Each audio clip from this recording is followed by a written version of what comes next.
Calorosas saudações, e antes de o Pedro Nuno Santos vir aqui colocar dislike no vídeo, metam like no vídeo, não é? Que é para equilibrarmos a coisa. E já agora, subscrevam o canal para ver se chegamos aos 70 mil subscritores. Portanto, deixem like e subscrevam. Em todo o caso, Sebastião Bugalho, no dia de ontem, creio, teceu uns comentários muito particulares relativamente à entrevista dada por Pedro Nuno Santos, onde o José Manuel Mestre, o jornalista, lhe perguntou: então, já vendeste o Porsche? E também as ações da empresa do pai. Enfim, foi talvez das entrevistas mais desconfortáveis para o Pedro Nuno Santos. O Sebastião Bugalho faz aqui uma análise curiosa relativamente àquilo que foi a prestação do Pedro Nuno Santos na entrevista e não só. Portanto, vamos ver, porque é bastante crítica, diria eu. Dada ontem ao José Manuel Mestre pelo secretário-geral do PS, depois do mau arranque que teve, com um discurso que não convenceu, o próprio assumiu que não lhe correu particularmente bem o discurso, o primeiro como secretário-geral do Partido Socialista. Pedro Nuno Santos ontem esteve melhor na entrevista que deu à SIC? Eu não sei o que é que o Sebastião Bugalho vai dizer aqui, mas das duas uma, eu acho que em primeiro lugar o discurso de tomada de posse, se quiserem assim nomenclá-lo, não correu nada bem, até porque parecia muito mal preparado, e parece-me que o PS escolheu o menor de dois males entre José Luís Carneiro e Pedro Nuno Santos, porque para o Partido Socialista a melhor opção seria sempre a continuidade de António Costa, porque conseguia fazer consensos na ala mais à esquerda ou ao centro do partido, mas enfim.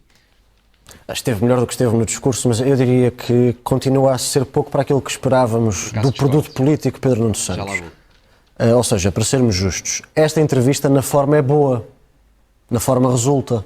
Mostra o menino da terra, as pessoas a virem-no cumprimentar à rua, alguém que está claramente à vontade naquele espaço. Ele não tem medo nem qualquer embaraço em falar da família, da empresa do pai. Tem mais medo a falar do futuro do PS, do futuro do seu eventual governo, até do futuro das reformas do país e também do futuro depois de António Costa.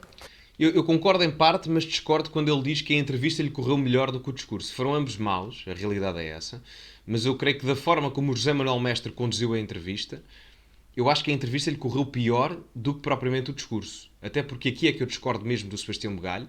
O clima de confortabilidade do Pedro Nuno Santos era superior dentro daquele núcleo do PS quando ganha as eleições do que propriamente na entrevista do José Manuel Mestre. Para quem quiser ver, eu fiz react a essa entrevista aqui no canal também.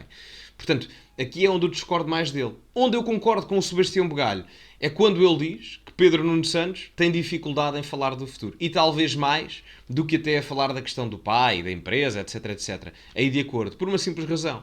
O projeto político do Partido Socialista não era a assimilação de Pedro Nuno Santos como secretário-geral do partido ou candidato a primeiro-ministro, pelo menos até 2026.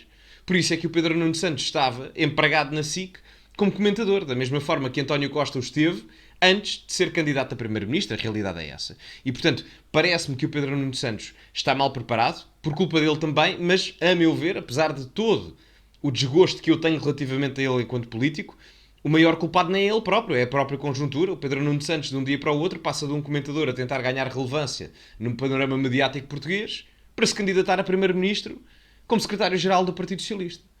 Enfim.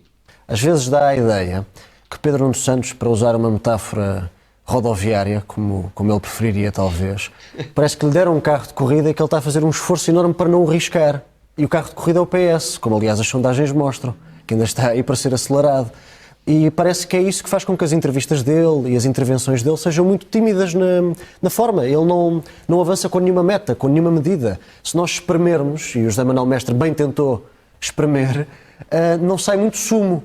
E obviamente que isso não é... Mas é uma Eu acrescentaria até uma coisa, que é: o Pedro Nuno Santos neste momento tem receio de mostrar a sua verdadeira índole política e ideológica.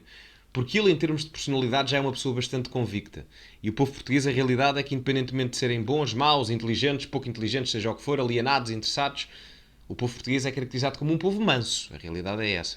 E uma pessoa como o Pedro Nuno Santos, com aquele caráter de muita convicção que tem, e até alguma agressividade, na forma como discurso e etc., e eu não desgosto disso na política, eu acho que isso é importante muitas das vezes, pode ser mal interpretado. Portanto, o Pedro Nuno Santos neste momento está com um receio comunicacional na transmissão das suas ideias muito grande.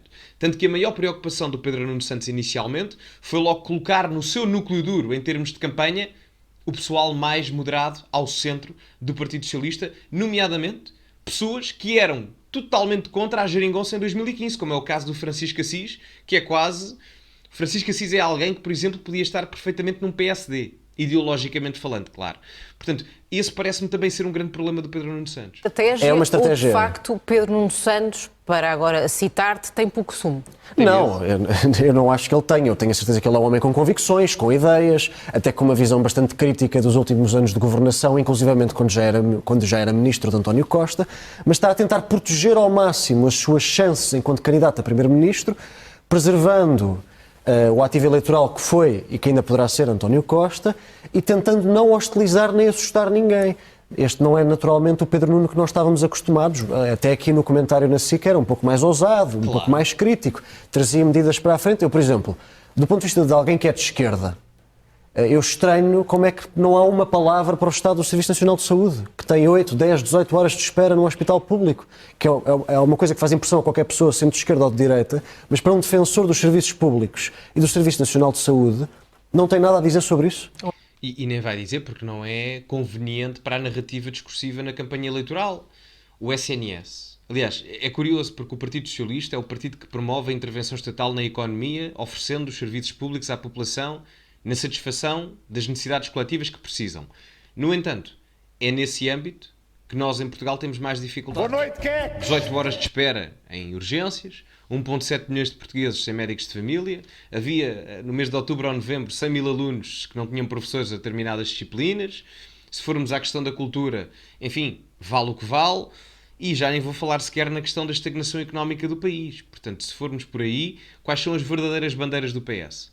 A bandeira do PS para esta campanha eleitoral é única e simplesmente uma coisa: colocar o Chega na agenda política de forma a tentar, em determinado âmbito, enfraquecer os votos dentro do Chega e até à direita, na restante direita. Porque o PS, em termos de si próprio, enquanto ideia para o país, não consegue apresentar. Porque o modelo falhou. Tem as suas ideias? Tem. Mas o modelo falhou. Agora, vai jogar uma política discursiva do medo. Cuidado, que vem lá a extrema-direita, etc, etc. E isso já está a ser utilizado nas sondagens. Muitas das vezes, e isto tem acontecido, há uma estratégia elaborada a nível de sondagens em que os partidos anti-sistema, os novos partidos de direita populista, crescem muito nas sondagens quando os governos caem, no início das campanhas eleitorais, e depois há uma tendência para começarem a cair nas sondagens. Isto aconteceu já em vários panoramas políticos, não só em Portugal, aconteceu no leste da Europa, aconteceu também em França, com Le Pen, com o Donald Trump, enfim.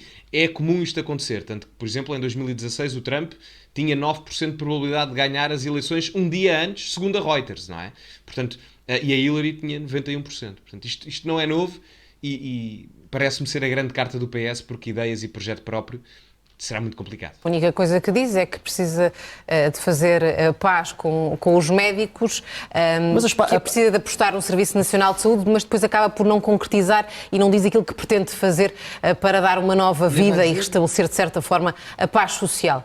Porque nem vai dizer nem pode, porque se as ideias é uma ideia de continuidade, porque ele não renega completamente António Costa, se as coisas vão ser feitas exatamente da mesma forma, os resultados vão ser exatamente os mesmos.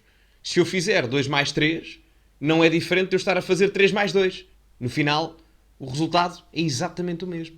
Pois, eu não vejo soluções. Eu acho que o PS de Pedro Nuno tem uma grande vantagem, que é passou a falar dos problemas. Isso era algo que ele, aliás, já fazia enquanto ministro. Não tinha medo dos problemas.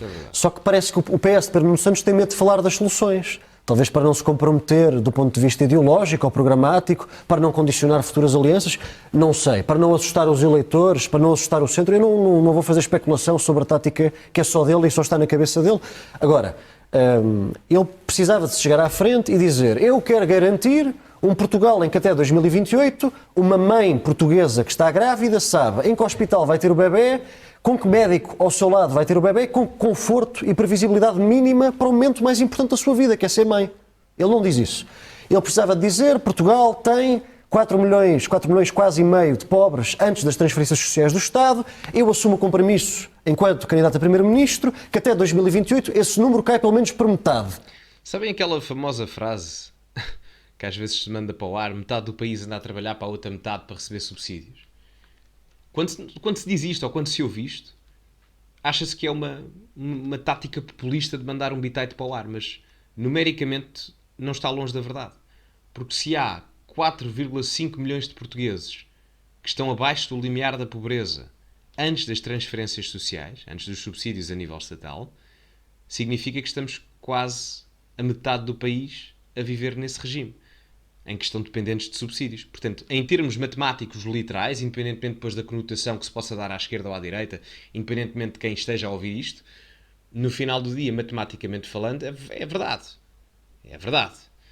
E isto advém também de uma tática do Partido Socialista de aumentar a dependência de muitos dos trabalhadores na questão da função pública, porque, no final do dia, a dependência dentro daquilo que é a organização ao setor empresarial do Estado faz com que sejam votos garantidos com falsas ou até verdadeiras promessas míseras de aumentos salariais que muitas das vezes nem sequer acompanham o ritmo da inflação. Por isso é que hoje, em 2023, o nível de poder de compra está abaixo daquilo que era o nível de poder de compra dos portugueses em 2009 com José Sócrates. É triste, não é? É triste. Nós não podemos ser uma democracia europeia no século XXI e ter quase metade da população em risco de pobreza. Não podemos. E ele não diz nada disso. E para ficar tudo na mesma, quer dizer, para isso quase que dá vontade de ir bater à porta do Ministério Público e dizer, olha, os senhores despachem lá aquilo do Dr. Costa, que ele pode continuar, porque pelos vistos está tudo bem. Agora, para ser justo, ele também diz que não está tudo bem. Ele não explica como é que pode tudo ficar melhor. E para as pessoas acreditarem nele. Ele está aqui preso numa camisa de forças, que quer que confiem nele, quer ganhar confiança, quer ganhar credibilidade, portanto não quer arriscar muito, mas quanto mais ele puxa pela confiança, perde mais na crença. Porque como é que nós acreditamos em alguém que não está a dizer nada? Completamente. Acho que o Sebastião Megalha aqui termina da melhor forma. Acho que aqui termina da melhor forma. Embora discorde ali em algumas questões da prática política do Pedro Nuno Santos, em 70% do que é aqui dito eu concordo. E só talvez um acréscimo.